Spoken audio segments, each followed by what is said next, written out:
प्रयत्न केला। पुढे पुढे जवळवाले सगळे पुढे या। यामध्ये सीना कोळेगाव धरण असेल, शिराळा उपसा सिंचन असेल, आनाळा उपसा सिंचन असेल, आपलं येणेगावचं तलाव असेल, असे 15 ते 20 तलाव आपण आपल्या मतदारसंघामध्ये सुरू केलेले आहेत।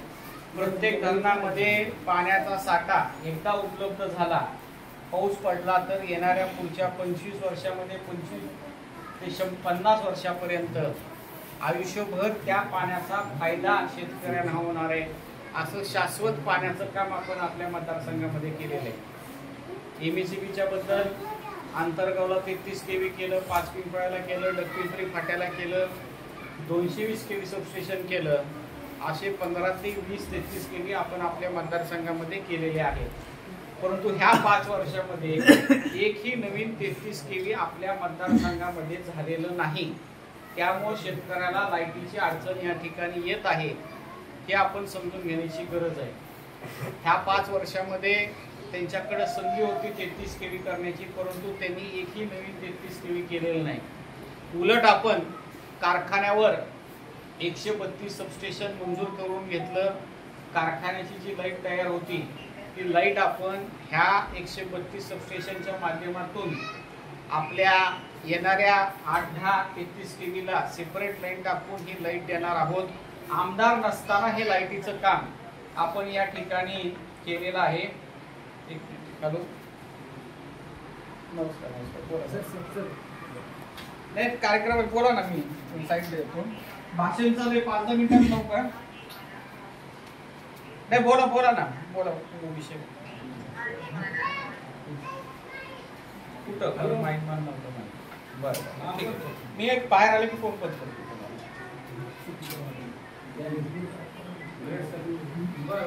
माफ करा, आमदार साहेबांचा फोन होता आपल्या एका संबंधित, त्यामुळं फोन घेण्यात आला। विषय परत ह्याच्यामध्ये एमएससीबीच्या बद्दल आपण ही कामं आपल्या मतदारसंघामध्ये केलेली आहेत। तुम्ही ज्यावेळेस परांड्याला जाता त्यावेळेस तहसीलची इमारत आपण नवीन उभा केली, सामाजिक न्यायाची इमारत उभा केली, तुमच्या सामाजिक न्यायाची इमारत उभा केली, पोलीस स्टेशन उभा केलं, कोर्टाची इमारत उभा केली, भूमकडे गेला, भूममध्ये सुद्धा तशा इमारती उभा केल्या।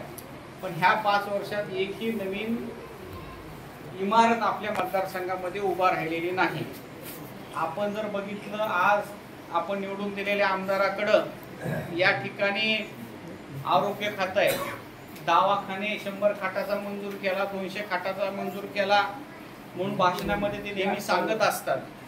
परंतु आपण बघितलं की परांड्याला एकही नवीन दवाखाना सुरू झालेला नाही, ज्याच्यामध्ये आपण जाऊन उपचार घेतात।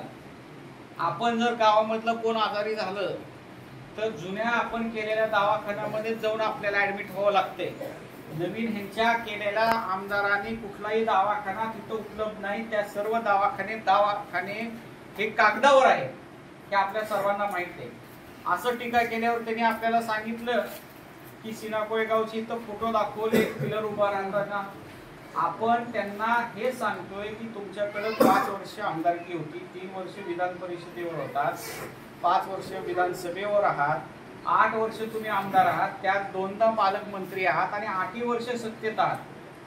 मग तुम्ही तुमच्याकडे आरोग्य खातं असून सुद्धा हा दवाखाना पूर्ण का झाला नाही, त्याच्यामध्ये उपचार घेणं का चालू झालं नाही?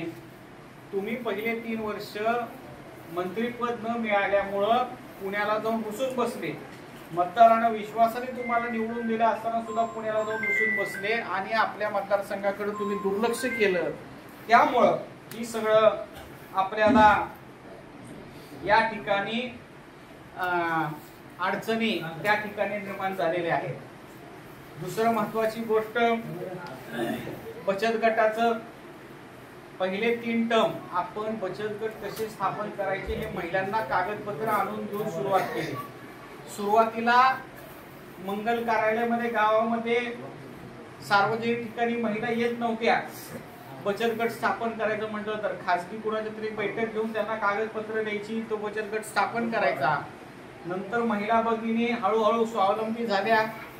छोटा बचत गटाचं रूपांतर 5 लाखाचं बचत गटामध्ये झालं, 10 लाखाचं झालं, 50 लाखामध्ये झालं आणि व्यवहार महिला भगिनी चांगल्या पद्धतीने करू लागल्या.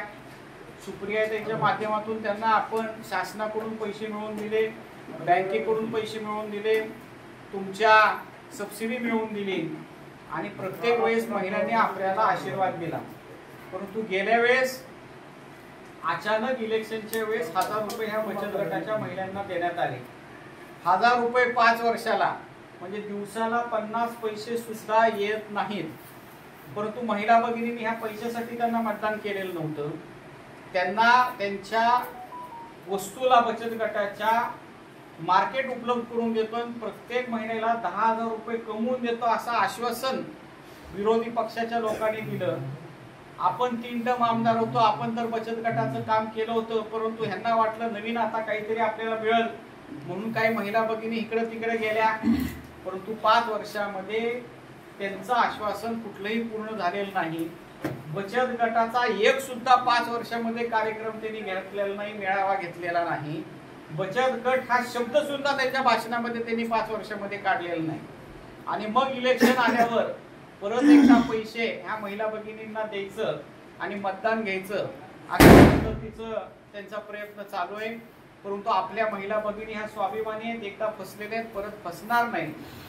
बचत गट इलेक्शन आल्यावर त्यांना पैसे देण्याचं काम, 5 वर्षात कुठलाही बचत गटाचा कार्यक्रम नाही आणि इलेक्शन जवळ आल्यावर पैठणीचा कार्यक्रम, एक साडी द्यायची, 1000 रुपये 1500 रुपये द्यायचे आणि 5 वर्ष त्या ठिकाणी ह्यांनी मतदारसंघात फिरकायचं नाही अशा पद्धतीचं ह्यांच्या सर्व गोष्टी आता महिला भगिनीच्या लक्षात आलेल्या आहेत. परंतु आपल्या जी पक्षाचे कार्यकर्ते आहेत गावातले त्यांना मला विनंती करायची की ह्या महिला भगिनींना आपण सर्व गोष्टी समजून सांगणं गरजेचं आहे. आपण ह्यांना सर्व गोष्टी समजून सांगितले तर 100% आपल्या महिला भगिनी कुठेही जाणार नाहीत. आपल्या प्रचाराचा सर्वात महत्वाचा भागच आहे की आपण या ठिकाणी आपल्या घरच्या, आपल्या मिसेस असेल, बहीण असेल, आई असेल, ह्यांना अगोदर त्या गोष्टी पटवून देणं गरजेचं आहे. गेल्या वेळेस असं झालं की पुरुष मंडळी आपल्या मागाने, आपल्या घरातल्या महिला देखील विरोधी पक्षाला त्या ठिकाणी बऱ्याच ठिकाणी मतदान झालं. त्या चुका मागच्या काळामध्ये झाल्या, त्या दुरुस्त करण्याची जबाबदारी आपल्याला सर्व कार्यकर्त्यांवर आहे. कार्यकर्त्यांनी आपल्या गावामध्ये ह्या बैठकी घेऊन महिलांना सांगणं गरजेचं आहे आणि आपण जर हे करू शकलो नाही तर आपल्याला 100% त्या ठिकाणी अडचण येणार आहे. आणि आपण जर ह्या गोष्टी सांगितल्या तर कसली अडचण येणार नाही हे मी देखील तुम्हाला सांगतो. त्यामुळे दुसऱ्या गावामध्ये जाणं किंवा इतर ठिकाणी प्रचार करणं जे शक्य आहे ते करा, परंतु आपल्या गावातलं ह्या बैठकी झाल्यानंतरच तुम्ही ह्या गोष्टी करणं गरजेचं आहे. आणि महिला भगिनींना आपण जर असं बचत गटाला पैसे घेऊन घेतलं तर ग्रामपंचायतीला सुद्धा आपल्याला अडचण येईल.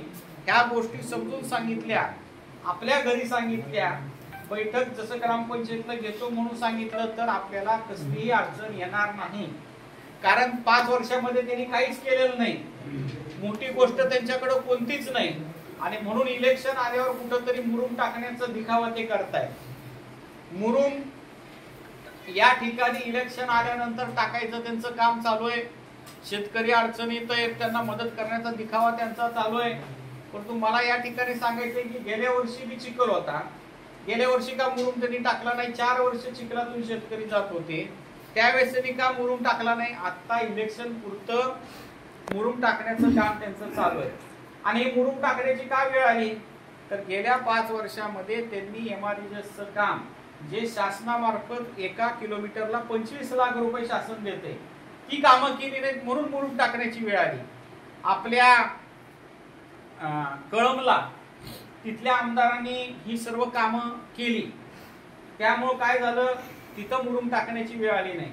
आपलं सरकार आल्यानंतर एमआरईजेस मागच्या काळामध्ये जसं आपण केलं तसं आपण या ठिकाणी येणाऱ्या काळामध्ये ही सर्व रस्ते शासनाच्या मार्फत चांगले, नुसतं मुरुम टाकून रस्ता होतोय का, त्याला खडीकरण केलं पाहिजे, मजबूतीकरण केलं पाहिजे, ती कामं आपण या ठिकाणी करणार आहोत. कुठंतरी 5-50 हजाराचा मुरुम टाकायचा आणि आम्ही खूप मोठं काम केलं असं जे दिशाभूल करण्याचं काम चालू आहे, ह्याच्यापासून आपण सावध राहिलं पाहिजे। आणि हे मुरुम टाकण्याचं काम किंवा हे पैसे येतात कुठून, तर त्यांच्याकडे आरोग्य खात्याची जबाबदारी होती।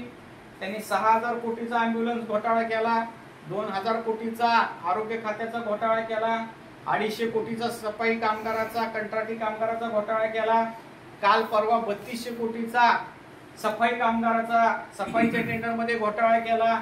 आणि ह्याच्यापेक्षाही सर्वात महत्त्वाचं दुर्दैव म्हणजे ब्लड बँक, ज्या मागच्या सरकारने अधिकाऱ्यांनी नाकारले होते त्याला ब्लड बँकेची परवानगी देऊ नका, त्याच्यामध्ये लोकांना अडचणी येतील, जे गेल्या वेळेस नाकारलेले ब्लड बँकचे त्या ठिकाणी परवानग्या होत्या, त्या ह्यांनी परवानगी देण्याचं काम केलेलं आहे। आणि म्हणून रक्तदान किंवा ब्लड बँक हे आपण पुण्याचं काम समजतो, त्याच्यामध्ये सुद्धा ह्यांनी भ्रष्टाचार केलेला आहे। 10,000 कोटी रुपयाचा भ्रष्टाचार केलाय।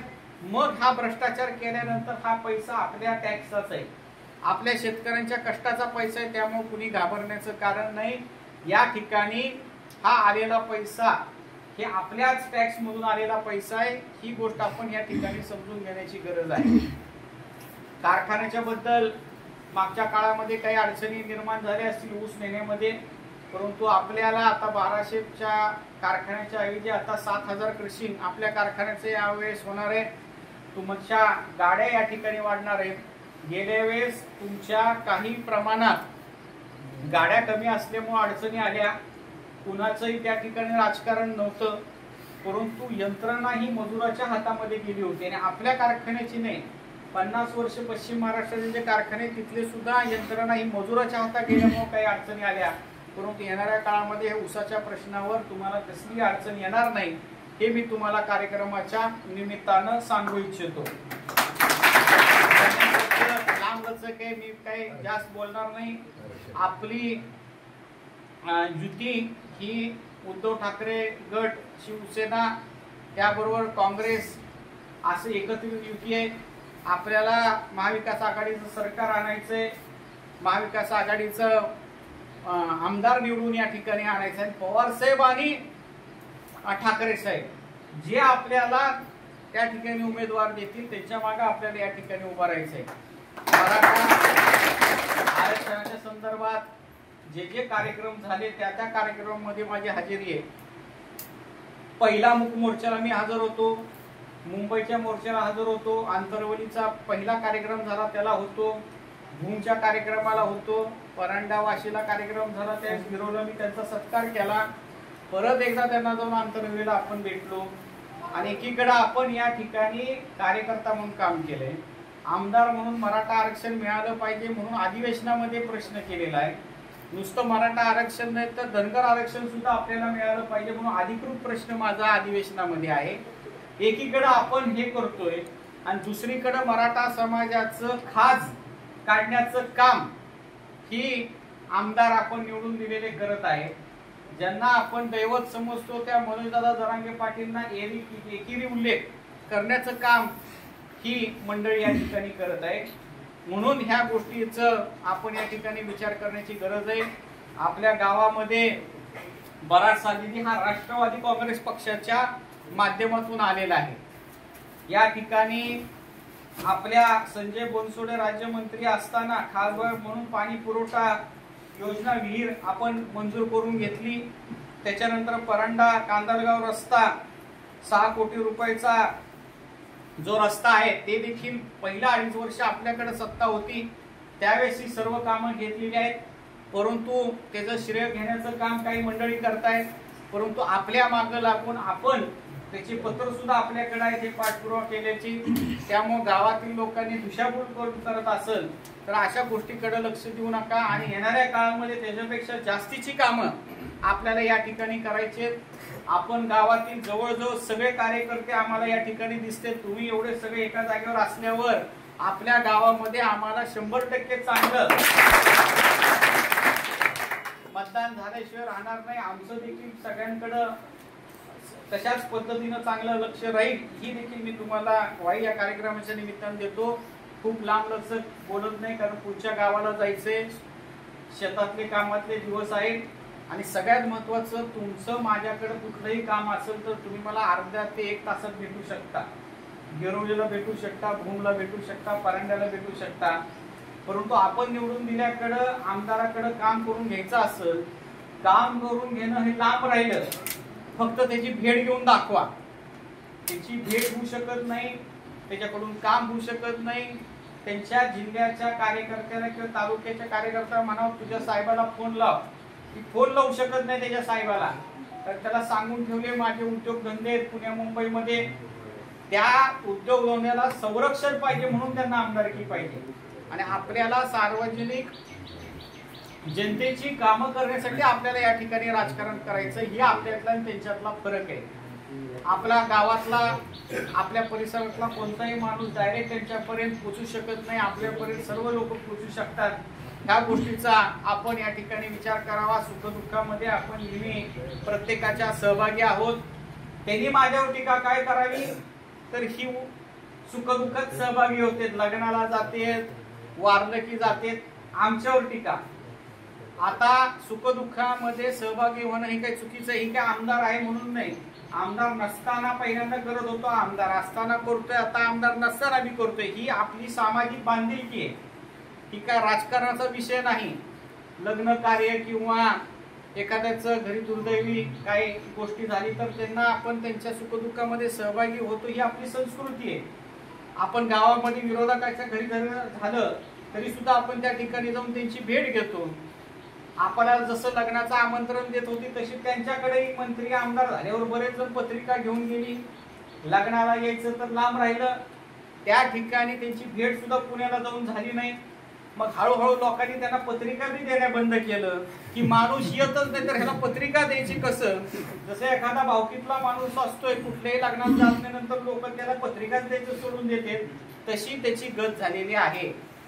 दुसरा महत्वाचा मुद्दा, त्याच्यासाठी झटणारी लोक, 5 वर्षापूर्वी जोर जोरात त्याच्या मागे फिरणारी लोक, त्याच्या घरी जर कुणाच्या घरी दुर्दैवी घटना घडली तर ती त्यांना भेटायला गेलेला नाही. 5 वर्ष झालं. माझ्या विरोधात त्यांनी काम केलं, त्यांना मी जाऊन भेटतोय त्याच्या कार्यकर्त्याला, पण ह्याच्याकडून काही तिथं जाणं झालं नाही. आणि ही काय आपण राजकारणासाठी करत नाही, ही आपली संस्कृती आहे. आपण या ठिकाणी समाजामध्ये वावरत असताना ह्या गोष्टी पाळल्या पाहिजेत. त्यांच्याकडून ह्या कुठल्याही गोष्टी होत नाही, फक्त पैशाची मस्ती. आणि या ठिकाणी पैशाच्या जीवावर मी काही करू शकतो, ह्या त्यांच्या या गोष्टीचं आपण सर्व गोष्टींनी विचार करावा. जी माणूस मराठा समाजाची खास काढतो, जो माणूस मनोजदादा जरांगे पाटीलला या ठिकाणी एकेरी उल्लेख करतो, अशा माणसाकडून तुम्ही साडी घेणार का? अशा माणसाकडून तुम्ही साखर घेणार का? अशा माणसाकडून तुम्ही बचत गटाला पैसे घेणार का? याचा विचार आपण सर्व मंडळींनी या ठिकाणी करणं गरजेचं आहे. आणि ह्या सर्व गोष्टींपेक्षा पाणी महत्वाचं आहे, ते देण्याचं काम येणाऱ्या 5 वर्षामध्ये आपण करणार आहोत, हे मी तुम्हाला या कार्यक्रमाच्या निमित्तानं सांगतो. आणि माझे 2 शब्द संपवतो. धन्यवाद. काय चाललंय बाकी?